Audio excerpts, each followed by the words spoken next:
नमो तस् भगवतो अरहतो सम्मा संबुद्धस्स।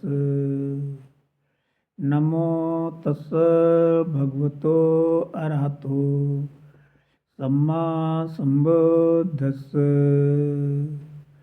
नमो तस् भगवतो अरहतो सम्मा संबुद्धस्स। नमो बुद्धाय मित्रों, आइए धम्मपद की 103 और सहस्त्रबग्ग की चौथी गाथा का हिंदी अर्थ समझते हैं।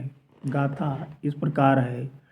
यो सहस्रं सहस्रेण संगामे मानुषे जिने एकं चा जेयत जेयम मत्ताने सा वै संगा मुजोत्तमो।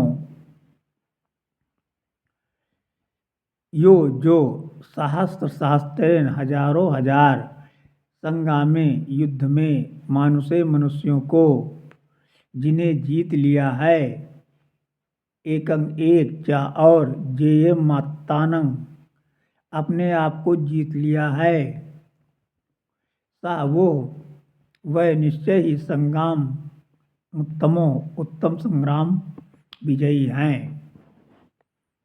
अर्थात जो मनुष्य हजारों हजार मनुष्यों को जीत लिया है, उससे निश्चय ही वो मनुष्य उत्तम संग्राम विजयी है जिसने अपने आप को जीत लिया है।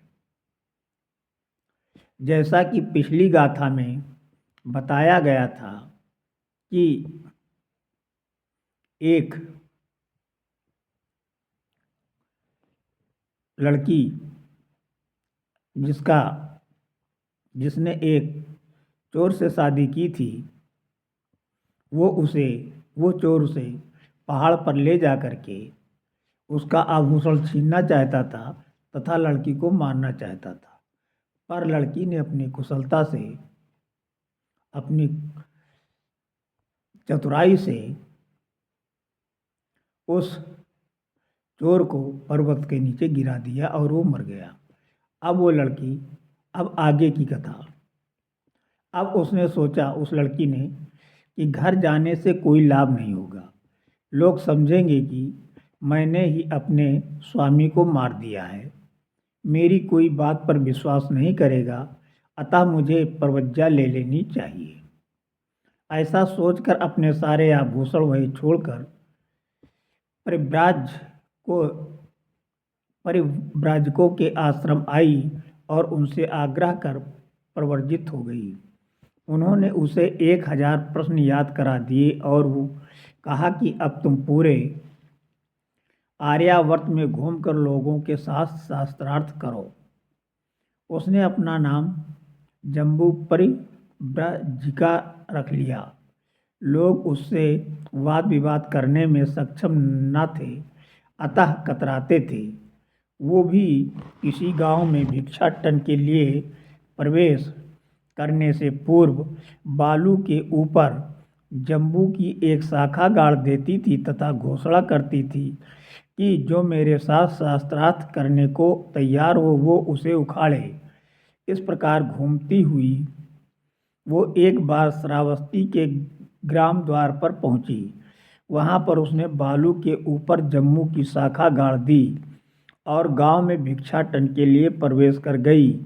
गांव के बालक उस जम्बू शाखा के पास खड़े हो उसे देख रहे थे। उसी समय सारिपुत्र भी उधर से भिक्षाटन के लिए निकले।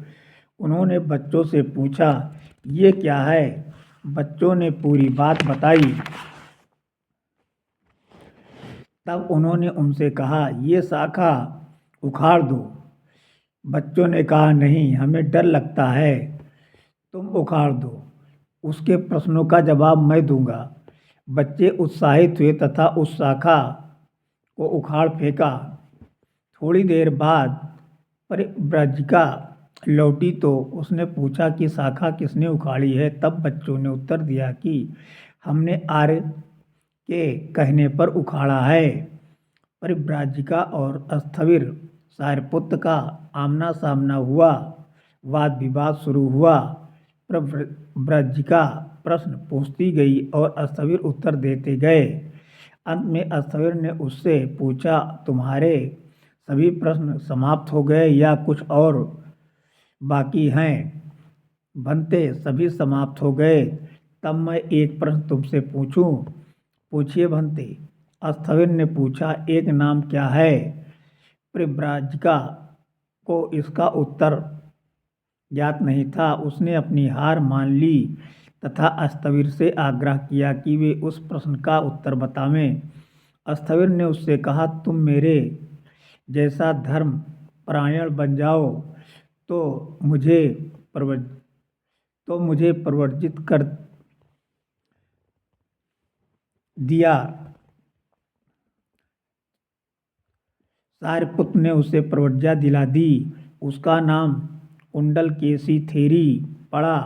कुछ ही समय बाद उसने अरहत्व प्राप्त कर लिया।